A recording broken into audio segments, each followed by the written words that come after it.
नमस्कार शेतकरी मित्रांनो, पीक विमा भरलेल्या शेतकऱ्यांसाठी आली सर्वात मोठी खुशखबर। शेतकरी मित्रांनो, शेतकऱ्यांना हेक्टरी 18,900 रुपये मिळणार। त्यासाठी कोणते पात्र जिल्हे आहेत आणि कोणते शेतकरीच लाभार्थी आहेत ते सविस्तर माहिती जर तुम्हाला बघायची असेल तर व्हिडिओला एक लाईक आणि चॅनलला सबस्क्राइब नक्की करा। तर चला वळूया व्हिडिओकडे। विमा योजना म्हणजे अशी सरकारी योजना आहे शेतकरी मित्रांनो, ज्या शेतकऱ्यांना त्यांच्या पिकाचे नुकसान झाल्यास आर्थिक मदत दिली जाते। ही मदत विमा कंपन्यांमार्फत दिली जाते। जर शेतकऱ्यांचे पीक पावसामुळे, दुष्काळामुळे, पुरामुळे किंवा कीड रोगामुळे खराब झालेले असले शेतकरी मित्रांनो, तर या योजनेतून त्यांना काही रक्कम मिळते। काही वेळा ही रक्कम हेक्टरी 18,900 रुपयेपर्यंत मिळू शकते। म्हणजेच 1 हेक्टर जमिनीवर जर नुकसान झाले असले तर शेतकऱ्याला इतकी मदत मिळू शकते शेतकरी मित्रांनो।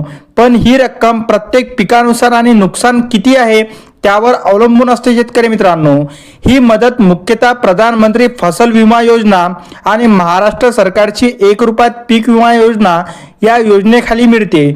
नुकसान किती झाले आहे हे पाहण्यासाठी कृषी अधिकारी आणि विमा कंपनी मिळून पंचनामा करतात आणि त्यानंतर अंतिम भरपाई ठरवतात।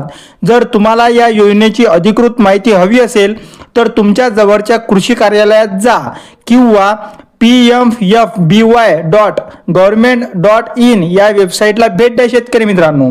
आता पीक विमा काढताना काही कागदपत्रे आवश्यक असतात ते बघूया। त्यासाठी आधार कार्ड, बँक पासबुक, त्याच्यानंतर जमिनीचा सातबारा उतारा आणि 8 पीक पेरा, स्वयं घोषणापत्रक, मोबाईल नंबर आधारशी लिंक असलेला। जर पीक खराब झाले असेल तर शेतकऱ्यांना 72 तासाच्या आत विमा कंपनीला किंवा कृषी विभागाला कळवणे आवश्यक असते शेतकरी मित्रांनो। आणि आता महत्त्वाचा मुद्दा बघूया, पीक विम्याची भरपाई मिळाली का हे तपासण्यासाठी खालील काय मार्ग आहेत ते बघूया। शेतकरी मित्रांनो, राष्ट्रीय पीक विमा पोर्टल म्हणजेच pmfby.government.in किंवा क्रॉप इन्शुरन्स ॲप या ॲपवर जाऊन ॲप्लिकेशन स्टेटस किंवा बेनिफिशरी लिस्ट या पर्यायावर क्लिक करा आणि तुमचा आधार क्रमांक किंवा अर्ज क्रमांक टाका। बँक खाते तपासा, भरपाई थेट तुमच्या खात्यात जमा होते। ग्रामपंचायत किंवा तलाठी कार्यालयात जा शेतकरी मित्रांनो, तेथे लाभार्थ्यांची यादी तुम्हाला दिसून येईल। काय तुमचे नाव यादीत आहे का ते तुम्हाला तिथेच सर्वांना दिसणार। कधी कधी शासनाकडून नैसर्गिक आपत्तीमुळे झालेल्या नुकसानीसाठी स्वतंत्र मदतही दिली जाते शेतकरी मित्रांनो। उदाहरणार्थ अतिवृष्टी, गारपीट किंवा अवकाळी पावसामुळे झालेल्या नुकसानीसाठी शासनाने हेक्टरी 18,900 इतकी मदत सुद्धा जाहीर केलेली आहे शेतकरी मित्रांनो। आता शेतकरी मित्रांनो, या शासकीय मदतीसाठी पंचनामा केला जातो। पंचनाम्यानंतर पात्र शेतकऱ्यांची यादी तयार होते आणि ती यादी ग्रामपंचायत किंवा तहसील कार्यालय पुढे लावली जाते। आता शेतकरी मित्रांनो, महत्त्वाचा मुद्दा आहे, पीक विमा यादी हे तपासण्यासाठी तुम्ही काय कराल? शेतकरी मित्रांनो, ग्रामपंचायत कार्यालयात तुम्हाला जे सांगितले ते तुम्ही करू शकता।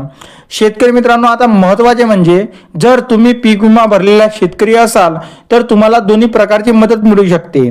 म्हणजे तुम्हाला अतिवृष्टीची सुद्धा मदत मिळणार आणि पीक विम्याची सुद्धा मिळणार। आता शेतकरी मित्रांनो, नेहमी तुमचे कागदपत्रे म्हणजे आधार कार्ड, सातबारा उतारा आणि पासबुक याची ताजी आणि व्यवस्थित पावती काढून तुम्ही ठेवा, म्हणजे झेरॉक्स काढून ठेवायची। म्हणजे तुम्हाला कधी काम पडल्यास पीक विमा तुम्ही भरल्यानंतर लवकरात लवकर तुमच्या खात्यात पीक विमा येऊन जाईल। तर शेतकरी मित्रांनो, व्हिडिओ आणि माहिती आवडली असेल तर चॅनलला सबस्क्राईब आणि व्हिडिओला लाईक नक्की करा। धन्यवाद।